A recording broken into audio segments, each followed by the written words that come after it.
నీతా అంబానీ గారు చాలా సింపుల్ జీవితాన్ని గడుపుతారు. ఆమె ఆరోగ్యం పట్ల చాలా జాగ్రత్తగా ఉంటారు. రోజు యోగా, ప్రాణాయామం చేస్తారు. డ్యాన్స్ అంటే ఆమెకి ఎంతో ఇష్టం. ప్రైవేట్ డ్యాన్స్ సెషన్స్ కూడా తీసుకుంటారు. ఇవి ఆమెకి శారీరకంగా కాదు, మానసికంగా కూడా రిలీఫ్ ఇస్తాయి. ఆమె డైట్ చాలా సింపుల్గా ఉంటుంది. ఆమె నాన్ వెజ్ తినరు.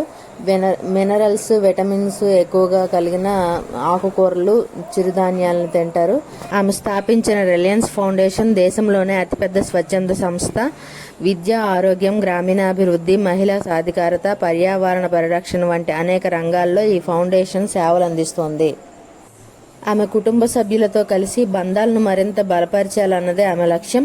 పండుగలు, పుట్టినరోజులు, ప్రత్యేక సందర్భాల్లో పిల్లలతో కలిసి హర్షంగా గడిపే సమయంలో ఆమె ముఖంలో చిరునవ్వు మెరిసిపోతుంది. నేతా గారు క్రీడలను ప్రోత్సహించడంలో కూడా ముందుండే వ్యక్తి. ముంబై ఇండియన్స్ జట్టుతో పాటు దేశంలో క్రికెట్ మరియు ఇతర క్రీడలకు ప్రోత్సాహం ఇవ్వడం ఆమెకు ఎంతో ఇష్టం.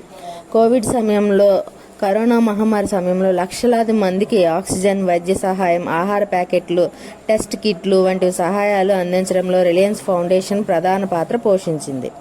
నేతా గారి జీవితం ఇన్స్పైరింగ్గా అనిపిస్తే వీడియోను లైక్ చేయండి, కామెంట్ చేయండి.